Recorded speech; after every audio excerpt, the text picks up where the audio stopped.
The day a madman realized that he's naked, Esther, you see madness. The day a madman realized that he's naked in the that is the day his madness will end. Though I hope you know that.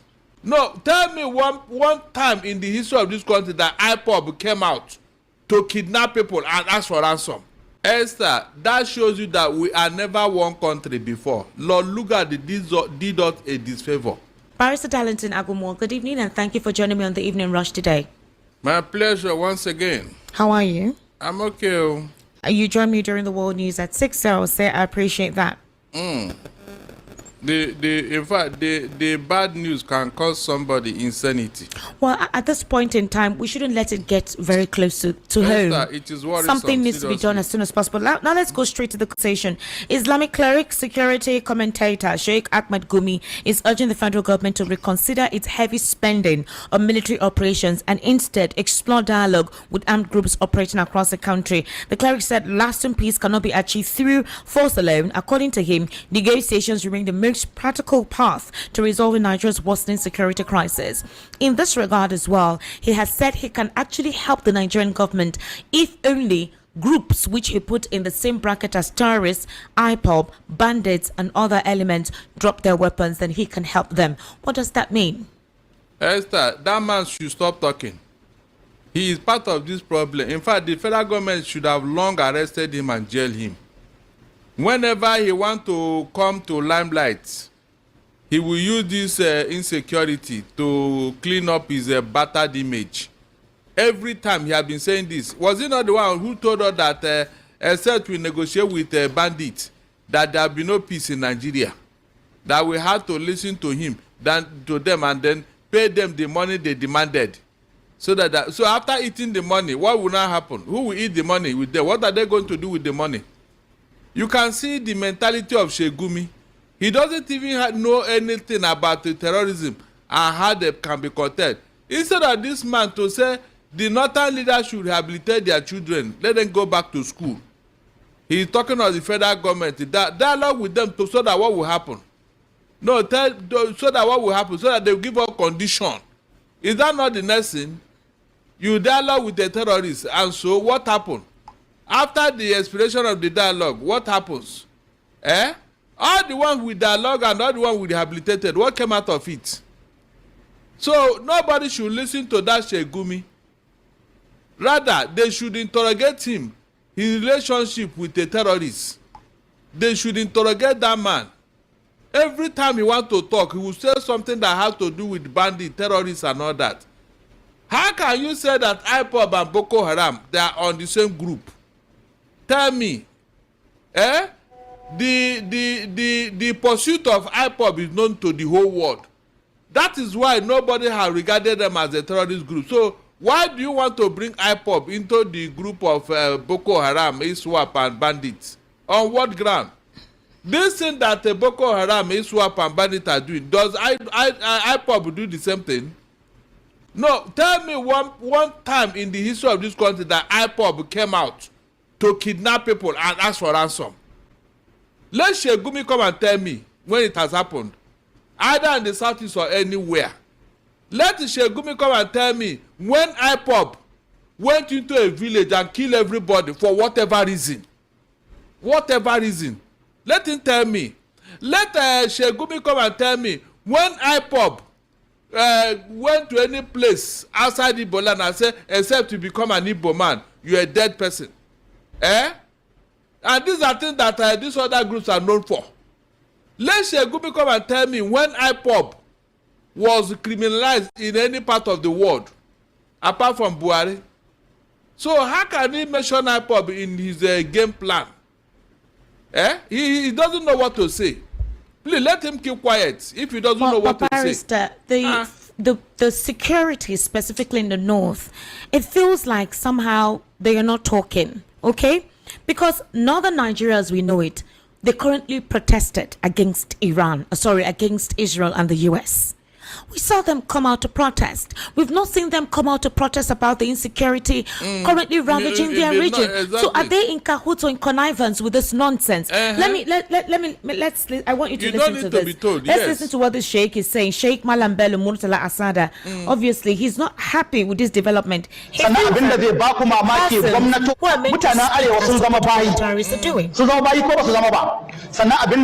ku mamaki gwamnatoci suna gani ga bala'i nan yana haddasuwa waɗannan 'yan ta'addad babu magana su ja da baya ko da kun ga.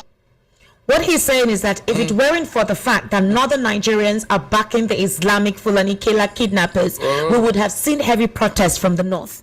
One remains silent in the face of death. That's what he's saying. Staying quiet shows that they all support Sharia in the north because that's the way of life for Muslims. I am wondering, we saw when Trump said he wanted to bomb, the enclaves of the terrorists. Some certain individuals came out to say and threaten Trump that if he does come, they will set their mosquitoes on them and they will have malaria fever for the rest of their lives. Though it was ridiculous, we saw them carrying placards, all right, with the APC cap of President Bola Ahmed Tinubu showing 8 years, 4 + 4, 8, and signaling that if they do try to come to Nigeria, they were protesting. So if they are not complaining and it feels like possibly it's we in the south that really amplifying the issue, does it mean that they're in support of what is going on where these terrorists are killing their people, decimating their communities? It's only the Christian dominated areas like how Reverend Dachomo has been crying out, they have been speaking up lately. The other communities, you don't hear anything. Nobody protests. Schools don't protest, but they were protesting recently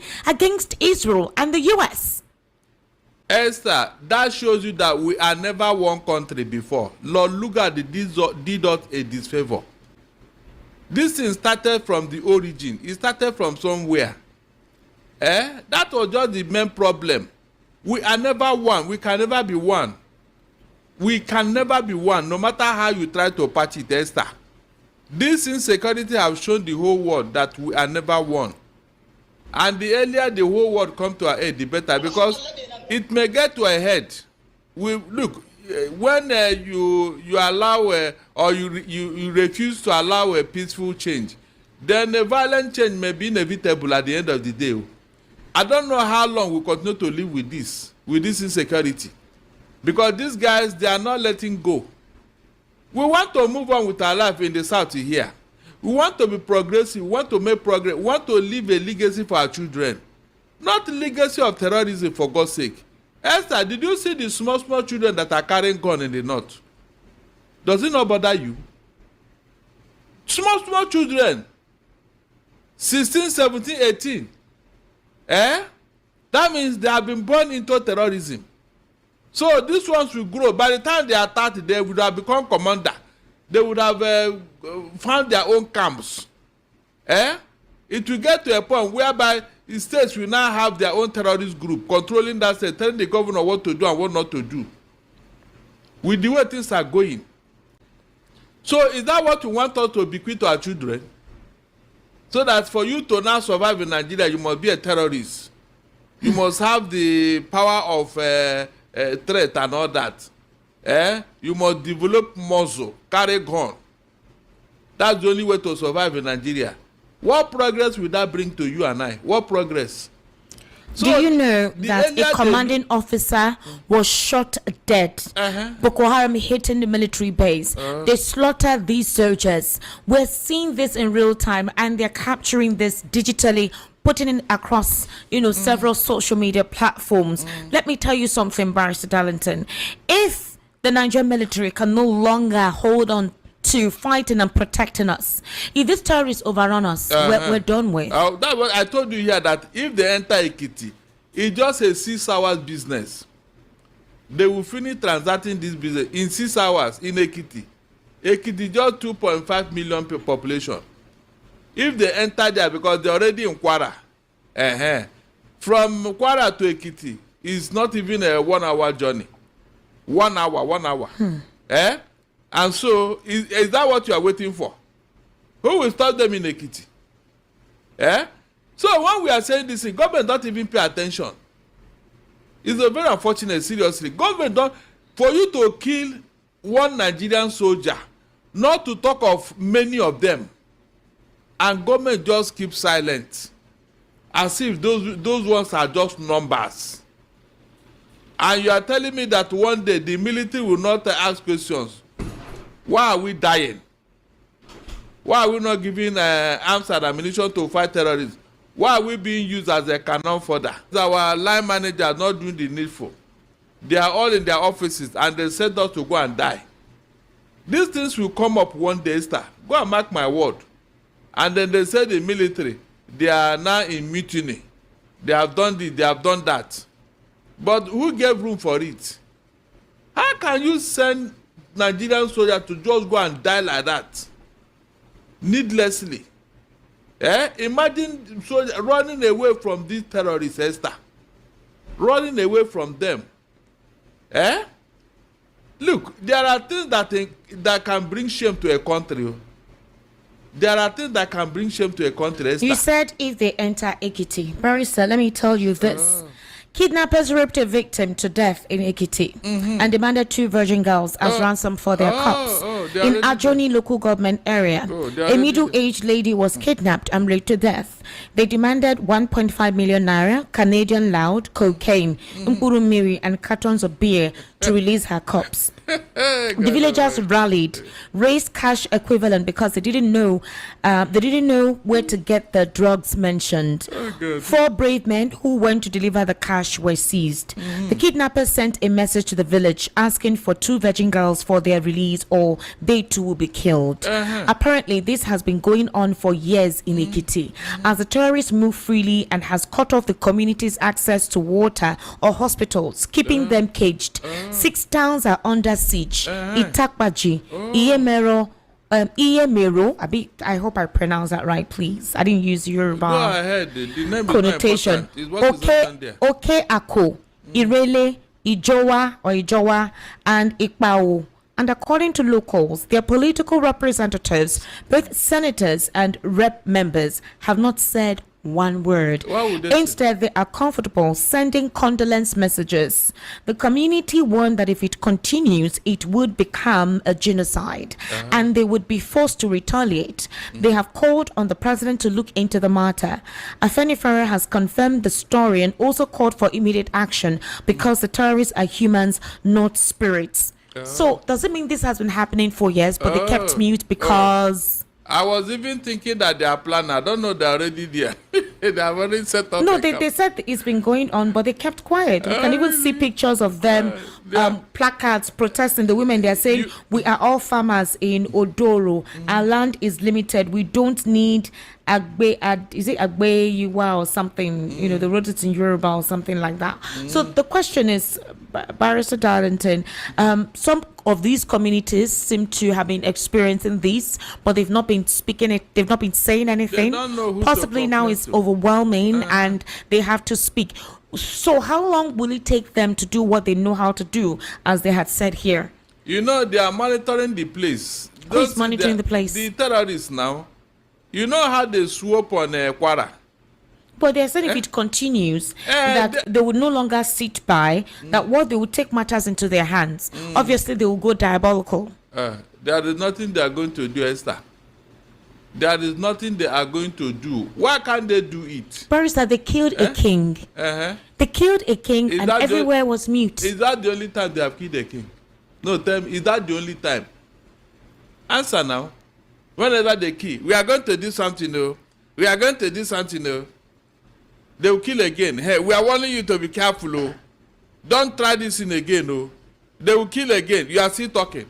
So when I go to react, Esther, does it not show that you are weak? You don't know what to do. Somebody came all the way from the Sahel, from the north, to come and kill you in your own house, in your own village. And you are still complaining and talking, you will do something. When are you going to do something? You look, the best way to defend yourself is to attack. Oh. To attack. They have brought the war to your doorstep and you are still talking. This was exactly what IPOB and ESN are doing to protect their people in the south, but they termed them all sorts of things. Because they didn't allow Buhari to carry out his plan in the southeast. Is that not the only reason why Buhari hated Nnamdi Kanu? Any other reason? Any other reason? The IPOB, did they do this type of nonsense? As to say, yeah, this is why we don't like IPOB. This is why. Yes, all the things the IPOB are doing is known to the whole world. Self-determination. And it's because of this nonsense. That's why they say they want to be on their own. What is wrong with that? These guys that are doing all this, is that what they are pursuing? Is that what they are pursuing? So let nobody join IPOB with this nonsense. That's what I want to advise to Sheikh Gumi. Let him carry his propaganda elsewhere. Look at what your own people, your own children, because you said these bandits are your children. You said it. You've been told that they are good bandits and bad bandits. So but you cannot be able to separate them from us. Darlington, if this is the case, if the political class is exuding apathy, they're not concerned, their children are obviously abroad, they are not here, okay? And if anything happens, they have the money, they have the facility to get out of the country. So it's not their business. The largesse of the nation is at their disposal. Our crude oil, our wealth, the secrets of all our treasury is within their disposal. So they will just take what they want to take and leave us, you know, like leave we that do not have the means on our own. So what are Nigerians waiting for? They are waiting for them in this election. No, seriously, this election will determine. In fact, as I've told you here, if Nigerians make that mistake again, they won't like what I will say here. Maybe it's that time that will fall out with the government. Let me ask you this question. I'm not joking. Do you think any other leader will be exempted from this onslaught currently bedeviling Nigeria? It's Tinubu, yes. If it were a Peter Obi or a Atiku or any one of them there, do you think these killings will be abated? Obi would have done it the way he did it with Anambra. No, Barrister, you cannot be so certain about that. Okay, let's give him a try. Because he's an Igbo man, he's a southern candidate. You think that he would fight these guys out? These guys that the Tinubu administration supposedly thought they knew. Let's give him a trial first. Do you think Nigerians need someone who will do trials, someone who can be firm and affirmative? Look, if Obi deploy IPOB and make use of them, this thing will end in 24 hours. IPOB that has been proscribed as a terrorist organization. He cannot proscribe them and make use of them. Don't you think that's one of the reasons why they don't want him to be there? Because they think that's what he would do.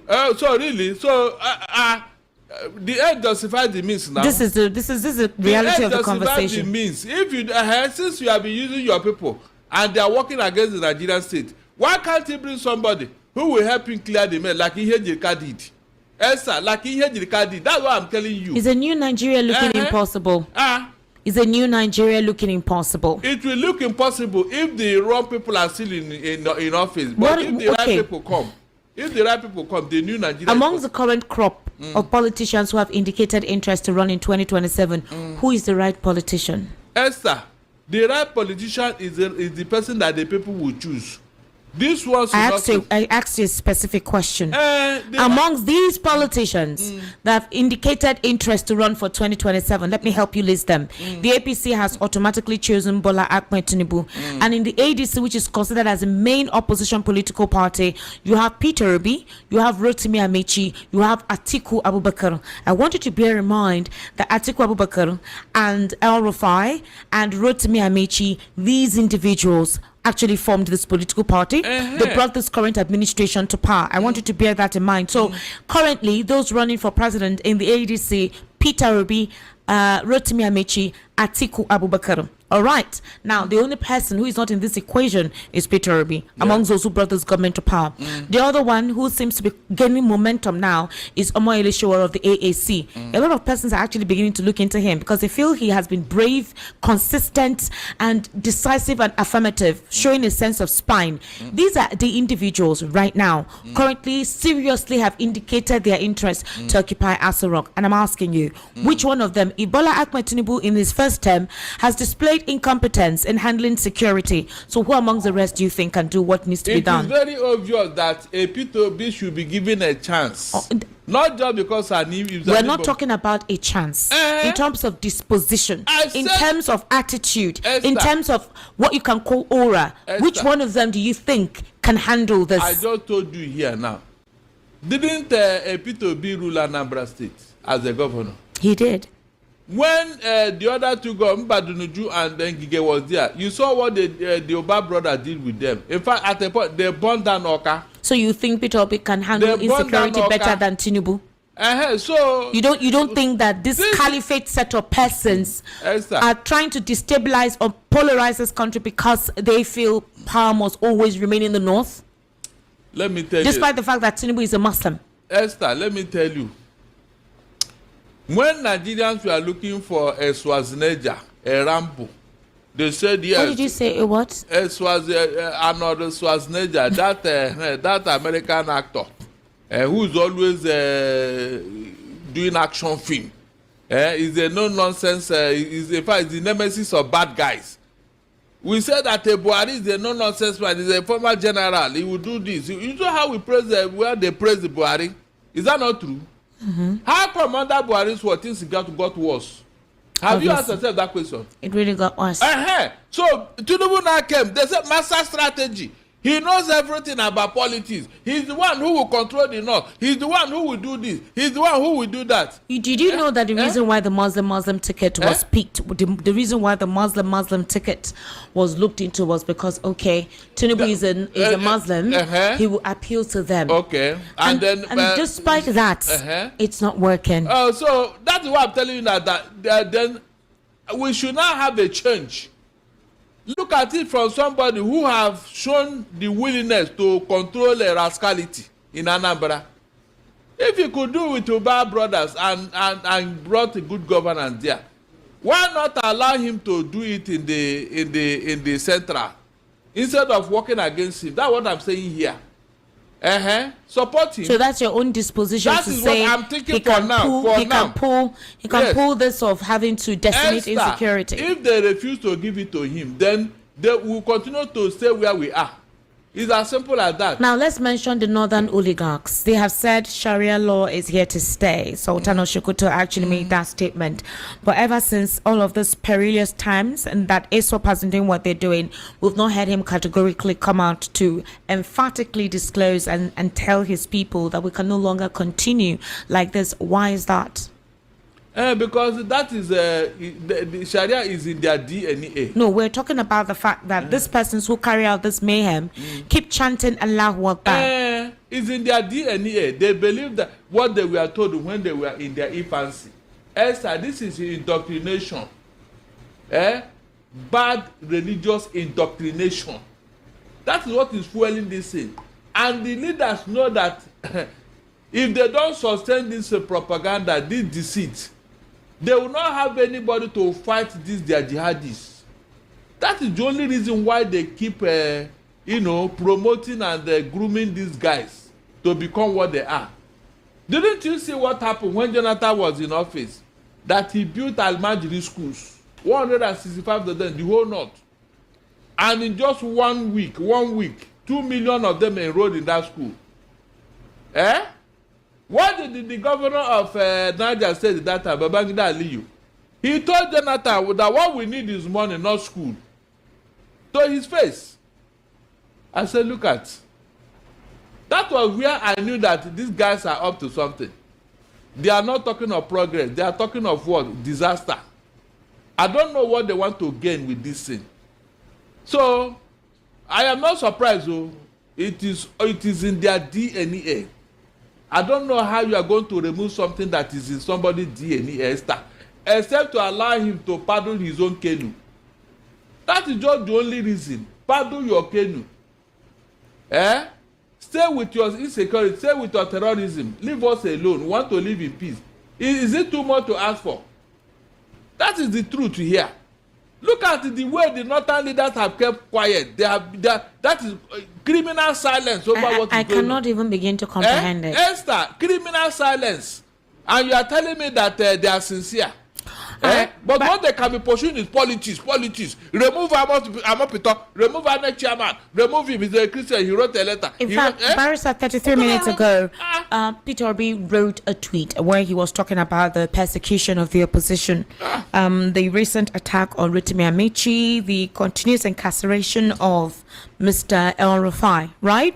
And If you look at the response, a couple of persons. Okay, let me take for example, Cubana Chief Priest says, in response to what he said about the attack on Rotimi Amici, he says, "This is really sad. I am not sure you will do better. The Fulani guys will kill your administration. It's better you just let it go. They will ruin you." The day a madman realized that he's naked, Esther. You see madness. The day a madman realized that he's naked in the that is the day his madness will end. Though I hope you know that. Okay. So when things get to a head, you see this Nigerian that we are criticized, they will now come to their senses and say, how did we get here? The Yoruba man will no longer care that my brother is in office. The Igbo man will no longer care who is there. The Hausa man will no longer. You will see what will happen that day. These guys that carried that revolution in Russia and France, are they from the same family? No, are they from the same family? But it happened, and it brought what? Good governance in those regions of the world. I trust my Igbo brothers. One day, these guys in Onitsha gathered and said, "Boss Oye." Go and ask anybody about Boss Oye. So I am very, very optimistic. I've always told you that evil does not last forever. Yeah. It will get to a point where people will say, enough is enough. Oh. The man in Enugu will shout. The one in Lagos State will respond. By that time, these evil men will leave town by force. I told you a story here about Anambra after the war. Some guys who took Onitsha hostage. Esther, they took Onitsha hostage. You cannot buy and sell except you come and pay homage. They were extorting people. Boss, we are grumbling. Boss, we are angry. Boss, we are screaming. But they refuse to listen. Esther, I trust my Igbo brothers. One day, these guys in Onitsha gathered and said, "Boss Oye." Go and ask anybody about Boss Oye. Boss Oye, and that was it. They cleaned out Onitsha. Look at Otokoto in Imo State. Yeah. Vincent or whatever he's called, he had been reading since the 70s. In fact, a TV station used to use that Otokoto Hotel for a program. Every Sunday evening, they will go and listen to it. They don't know what that man is. He's just using that hotel as a camouflage. Until one day, when they killed an innocent boy, 11-year-old boy. And that was it. That, in fact, the rest became history. Or when the people gathered, they burned down the house and chased these guys out. They chased them out of town. Their businesses burned down. That was 23rd of November 1996 under Abacha. So evil doesn't last forever. I said in those days, on 2 occasions when I was coming out from the airport, there'll be hold up. I'll ask the driver, "Come, what is keeping this?" They say it's Obidiozo. That is Otokoto's son. Whenever he's moving along that Douglas Abiwedra Road, Esther, no car will pass him. He will be moving like a snail on the road. Meanwhile, the front is very free. Cars will be running at his back to cross. He will just bring out the gun and, warn you. He will bring out gun from his steering wheel and warn you not to try to overtake him. Esther, what this guy did, but one day, Esther, did it not come to an end? Did it not come to an end? Barrister, do you know that today, can you mention that you are from Otokoto family? To travel to the north by road, you literally have your heart in your mouth and praying. The last time I traveled to the north was in 2015. 2015, that was the last time. I think I was having during my leave, and I decided to go visit some of my friends. That was the last time. Even at that, there were reports of insecurity. But all through my stay, I didn't experience anything. I can't think of having to travel there right now. Yeah. To go I'm and not do even what? talking about Kaduna Maybe or that anything. man, that Abdullahi may be waiting for you. Which Abdullahi? The man that wanted to take you to that tree and then... Oh my God, you're referring to in the Just Crisis. You're referring to Just Crisis. That man that wanted to bring that Barrister, that's not the case. I have friends there whom I go visit. Tell them to visit you here. That is not obviously, they no, most of them have Where you school, you must have met friends there. Their family members alternate between here and, the US. But the thing is this, Barrister, what I'm trying to say is, I can't think of going to visit anymore. I can't think of visiting places where the food I grew up with there, I can't have it, I can't eat it. So my question is, Nigeria seems polarized because of insecurity. You can't travel from one place to the other. Those who do so, who even attempt to, God knows the kind of stuff they put on themselves, to travel.